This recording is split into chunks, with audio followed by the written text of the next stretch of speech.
Last time we proved global well-posedness of the Navier-Stokes equations in 2 dimensions. The question of global well-posedness in 3 dimensions is actually one of the Millennium Prize problems. It is not known if the strong solution in 3 dimensions is global in time. What is known is we have global weak solution whose uniqueness is not known. So we want to talk about weak solution. So how we get weak solution is we first regularize the problem so that we have global strong solution, and this regularized problem is going to have some parameter such that when you send the parameter value to some limiting value, the equation formally approaches the Navier-Stokes equation, and by using compactness argument we get weak solution. So we want to look at the so-called Leary's regularization. So the equation is just like Navier-Stokes equation, except that in this slot we get Ju instead of U, where J is some regularizing operator that turns HS functions or vector fields into HS plus theta functions or vector fields, where theta is positive, and it should have this property that it sends divergence-free fields to divergence-free fields. So in some sense, this operator commutes with divergence. So examples, one example would be just the inverse of the identity minus the Laplacian. This operator is going to send HS into HS plus 2, where we identify theta equal to 2. In Fourier space, this operator is just the Fourier transform of U divided by 1 plus xi squared, so that it's introducing xi to the power minus 2 decay in Fourier space. Another possibility is just to take some modifier, let's say compactly supported and smooth modifier, and you just take the convolution with U. Then it's going to be this is going to be smooth, and you can take theta to be any positive value. We can show that the regularized Navier-Stokes equation is locally well posed in HS for S strictly bigger than n over 2. You can see that actually this is it's better than Navier-Stokes equation. So in the Navier-Stokes equation, this would be in HS, and that U would be in HS. But here we have Ju, which is better than HS. So it's obviously well posed. Now, what about global well posedness? First, we get basic energy identity, just like in the Navier-Stokes, because we get this trilinear term vanishing, just like in the Navier-Stokes equation. So this is the trilinear term, where V is Ju.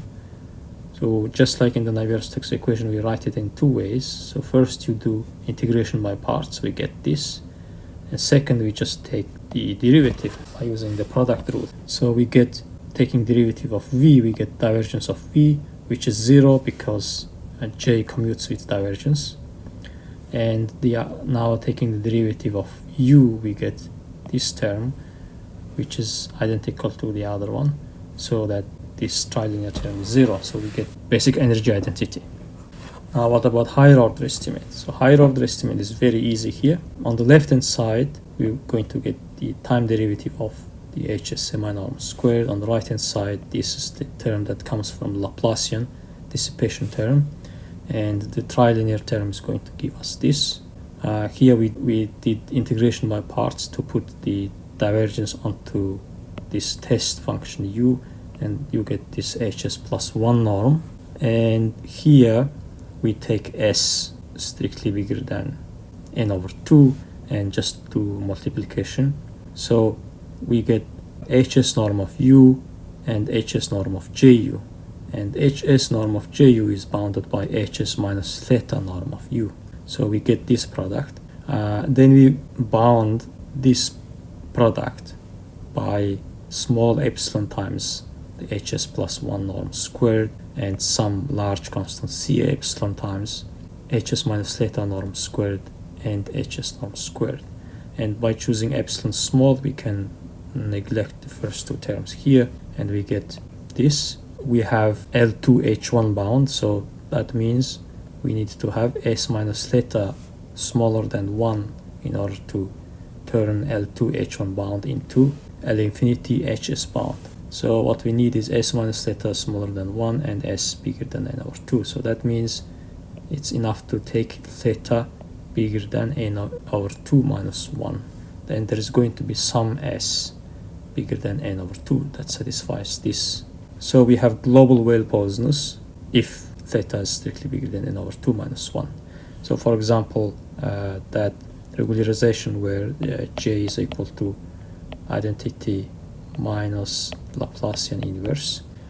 In that case, we have theta equal to 2, and that actually covers all dimensions up to 5. Note that this is not about Navier-Stokes, it's about a modified equation. Now we're going to use our modified equation to approach the real Navier-Stokes equation. So we want to consider family of regularizers with some parameter epsilon. We will arrange so that when epsilon goes to 0, we get formally at least the exact real Navier-Stokes equation. This is our main example with epsilon in front of the Laplacian. You see that when epsilon is 0, at least formally, this regularizer becomes the identity, and the regularized Navier-Stokes equation becomes the Navier-Stokes equation. So that's the Fourier image of J epsilon u. It's just dividing u by 1 plus epsilon times psi squared. Because this we are dividing by something that is larger than 1, J epsilon is uniformly bounded in the L2 space. It is also true that J epsilon converges to the identity strongly. So let's look at this difference in L2. Look at this formula. So we are subtracting u hat. That means we're going to get epsilon psi squared here. So we get this factor in front of u hat squared. And we're going to split this integral in order to see that this goes to 0 into two pieces. One is over the ball of radius r, and the other one is in the complement. Now inside the ball of radius r, psi will be bounded by r, so we're going to have this r to the power 4 and epsilon that gives us this epsilon squared, and this denominator is larger than 1, so we can bound this 1 over this denominator by 1. So we're going to get integral of u hat squared over this ball, which is of course bounded by the L2 norm. The L2 norm squared of u hat, which is just the integral over the whole space. The integral over the complement, we will have epsilon psi divided by 1 plus epsilon psi. So that's, this thing is bounded by 1. So the integral over the complement is just bounded by the integral of u hat squared over the complement of this ball. Now let's say we choose r equal to epsilon to the power minus 1 over 4. Then this product will become epsilon. This is some constant. It doesn't change with epsilon. So the first term will go to 0 with epsilon, and the second one will also go to 0 with epsilon, because this r will go to infinity as epsilon goes to 0. So J epsilon converges to the identity strongly in L2. In other words, J epsilon u converges to u in L2. Okay, with this preparation, now we want to take the limit. So u epsilon is going to be the solution of this regularized Navier-Stokes equation with J epsilon as the regularizer. And let's say we take one initial data, G, take in Schwarz space. Then we know that u epsilon is smooth, and we also have this energy identity, basic energy identity. This basic energy identity tells us what space we should consider. So we're going to look at these spaces, LP in time, HS in space. So for example, LP HS would be the closure of the continuous functions defined on the time interval 0t, taking values in HS with respect to this norm. So this is basically LP in time, HS in space. So now this basic energy identity tells us that u epsilon is in L infinity L2 and L2 H1 with norms uniformly bounded independent of epsilon and t. So we're going to use this fact. L2 HS is a Hilbert space, and also the dual of LP HS is LP prime H minus S, where P prime is the Holder conjugate of P, where P is strictly less than infinity. Now u epsilon is uniformly bounded in L2 H1. there is going to be an element u in L2H1 to which u epsilon converges weakly up to a subsequence. And then we can take a further subsequence because u epsilon is also uniformly bounded in this space, such that u epsilon converges to u in the weak star topology. And by using the lower semi-continuity of norms, we also have L2H1 norm of the limit function u is bounded by up to a constant L2 norm of the initial data, and L infinity L2 norm also bounded by the L2 norm of the initial data. More precisely, we can also combine these two to derive energy inequality for the limit function u. So it is basically just like the energy identity, except that here we have inequality sign. We want to now show that our function in some sense satisfies the initial condition and the Navier-Stokes equation, the limiting Navier-Stokes equation. So let's write our equation. So that's what is satisfied by the functions u epsilon. Now we know that u epsilon is in L infinity L2 with uniformly bounded norm. So that means by Cauchy-Schwarz, this tensor product is in L infinity L1, and L1 is included in H minus S with S strictly bigger than N over 2. That's basically the dual relation of Sobolov's lemma. So this tensor product is in L infinity H minus S. Now we take divergence. That gives us L infinity H minus S minus 1. And this is obviously in L2 H minus S minus 1 because we have a finite time interval. So this term is in L2 H minus S minus 1. Now that term is obviously L2 H minus 1 because u epsilon is in L2 H1. So that means the left hand side here, this time derivative of u epsilon is in L2 H minus S minus 1 with uniformly bounded norms. Now we're going to define the analog of the Sobolov space for functions having values in Banach spaces. We define h1 in time and x in space. Here x can be L2 or LP or HS.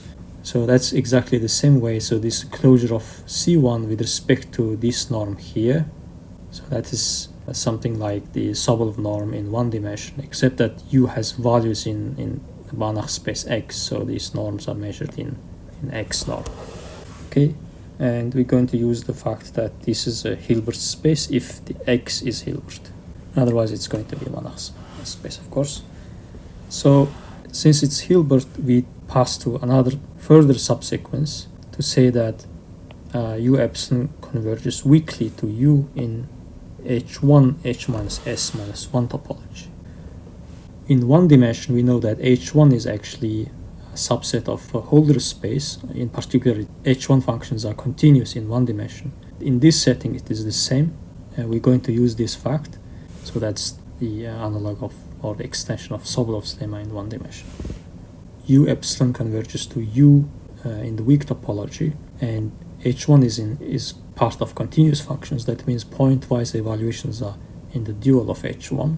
That means the limiting function u actually takes the correct initial value in H minus S minus 1 topology. So if you take this function and take the limit t goes to 0, then it will converge to our initial condition g in this topology. It turns out actually that we can get this limit not only in H minus S minus 1, we can actually take it in L2. So let's see how this is done. Take some arbitrary positive time t and look at the difference and test it against some L2 function v. Then we approximate our L2 function v by some test function phi that is compactly supported. And just use triangle inequality here. We know that u is in L infinity L2, so we can just bound this difference by a triangle inequality. We get some L2 bound.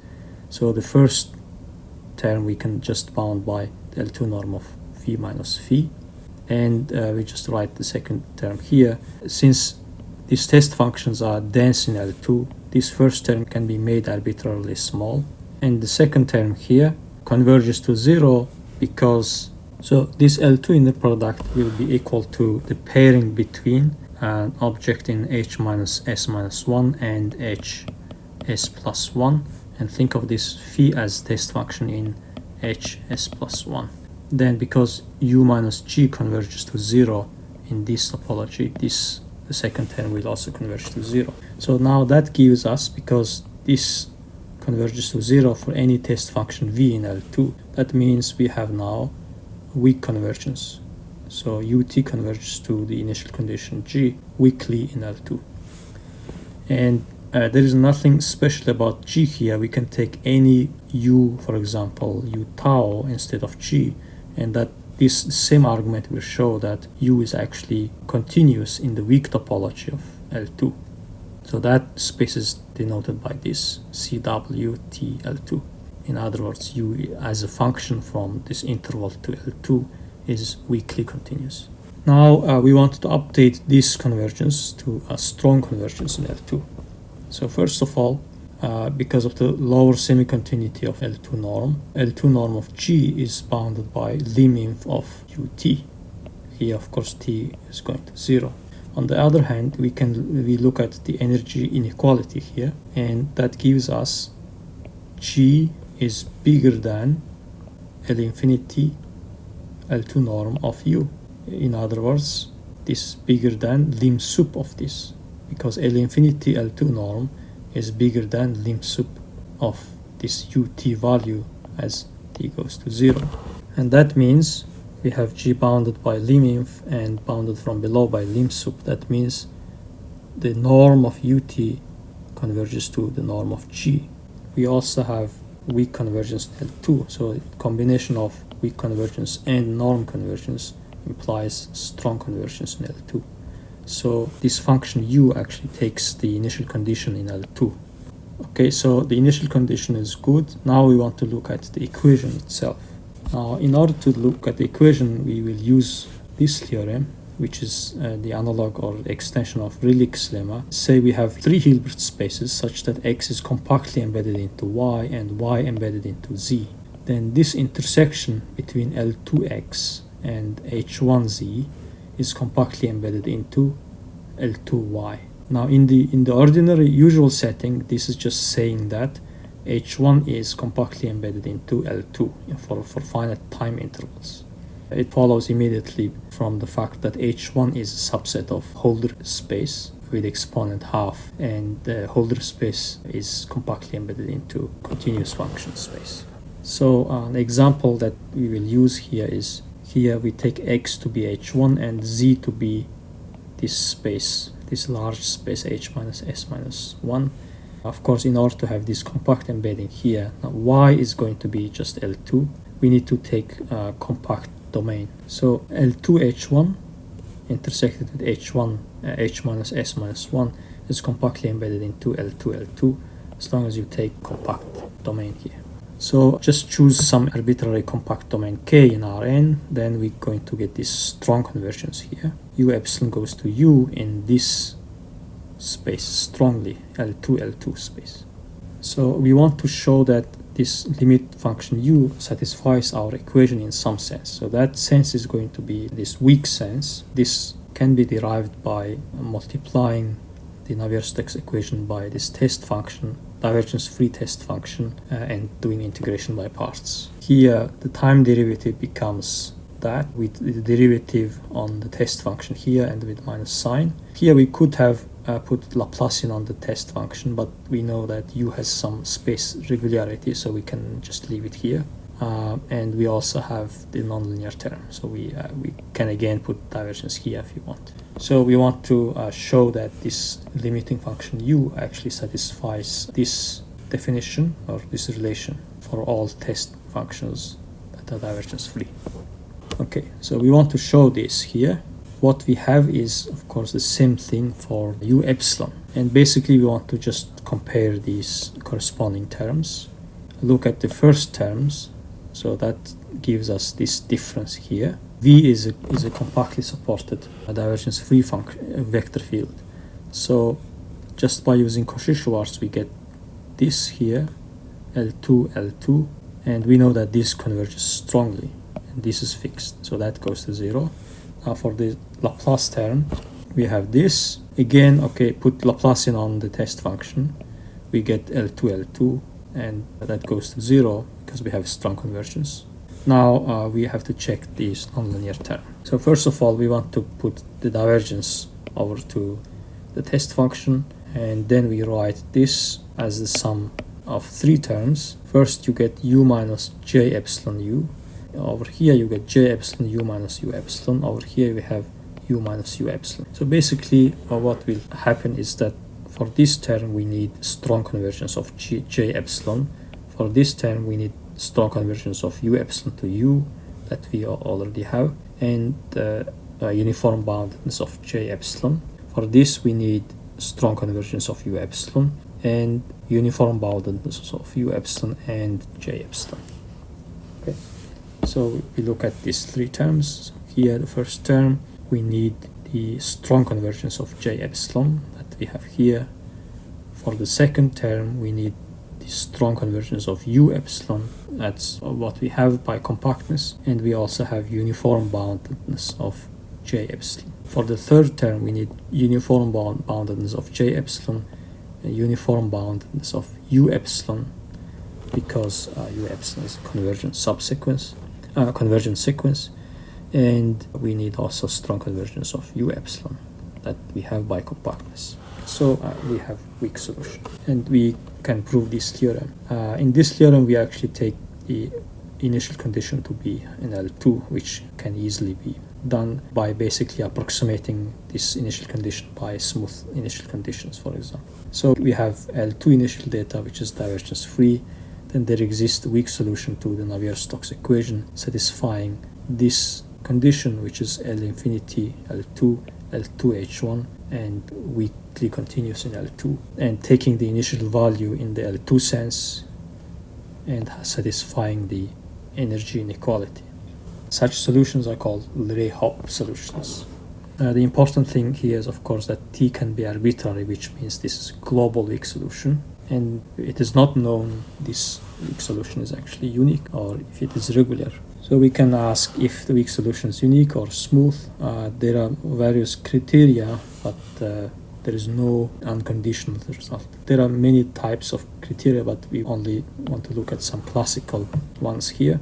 Prodi-Serine type condition says that if U is in LP, LQ, with P and Q satisfying this condition, then we have uniqueness and also smoothness. Classically, it was proved P is strictly smaller than infinity, but P equal to infinity case has been proven recently. Let's see what we have in the weak solution itself. So we have L infinity, L2, for example, right? So P is infinity and Q is 2. So this becomes 0. Q is 2, so n divided by 2 equal to 1, so n should be 1. If n is 3, then this condition is not satisfied, so Prodi-Serine criterion does not say without any additional information. There's another condition called Pil-Kato-Maida, which says that if in 3 dimension, if the vorticity or the curl of U is in L infinity L1, then we have unique and smooth solution. Generally, what we know is that, let's say we started with smooth initial data. In the beginning, we have strong solution, and a strong solution must agree with the weak solution. So it's going to go like this. But we don't know how far we can extend this strong solution. So there might be some singularity here. And at any singularity, we must have this HS norm blowing up because we have this criterion, well-Poisson's criterion. Let's say we have some points where this HS norm is blowing up, and we call those times singular times. What we know is eventually, because of the dissipation, we know eventually it becomes smooth and solution will converge to 0. And there are some results on the size of this set, this singular set. So one result, for example, says that Hausdorff dimension of the singular times as a set on the line is strictly smaller than 1/2. So that basically was proved by Leray already in 1934. And more recently, in 1980s, Hausdorff dimension of the space-time singular points have been investigated, and the Hausdorff dimension was proven to be strictly smaller than 1 by Caffarelli-Kohn and Nirenberg in 1982. So this means, for example, you can't have a line of singularity in space-time. So finally, we just want to prove this theorem, that is the extension of Lick's lemma. So we have x, y, z with this property, and then there is this compactness result. So let's say we have a sequence that is bounded in this space. Now, because these are Hilbert spaces, we pass to a subsequence to get weak convergence. So weak convergence in L2x, and because of this H1 here, the derivative is converging in L2z. Because H1 is in C in the continuous space, we get this difference UK minus U bounded in continuous space. And we have this formula from the fundamental theorem of calculus. Now integrate both sides over from t minus sigma to t and divide by sigma to get these expressions. So let's call the first term AK and the second term BK. So let's look at BK first. S goes from t minus sigma to t, and tau goes from s to t. So tau goes from s to t. So we are integrating over this small triangle. Now when you switch order, what happens is tau goes from t minus sigma to t, that's here, and s goes from t minus sigma to tau. Integration from t minus sigma to tau gives us just t plus sigma minus tau. That length here is smaller than sigma, so that sigma cancels with 1 over sigma here to get a z norm here, and then by Cauchy-Schwarz we get sigma to the power 1/2, so that goes to 0. So that means this BK goes to 0 as sigma goes to 0 uniformly in K, because that norm is uniformly bounded. Now we look at AK, so we want to show that AK actually converges weakly to 0. AK was just the integral of Vk over t minus sigma to t divided by sigma. So we get this phi in here. Because Vk converges to 0 weakly in L2x, this integral will go to 0. So we have AK convergent to 0 weakly in x. That means because x is compactly embedded into z, AK goes to 0 strongly in z. So we have V convergent to 0 strongly in L2z. Remember, V is sum of A and B. What we need to show is Vk converges to 0 strongly in L2y, not in L2z. But we have this inequality with epsilon arbitrarily small. Norm of Vk in L2y is bounded by a small constant epsilon times the norm of Vk in L2x plus some potentially large constant c times the norm of Vk in L2z. And this is uniformly bounded because Vk converges to 0 weakly in L2x, and epsilon can be arbitrarily small, so that gives us that Vk converges to 0 in L2y strongly.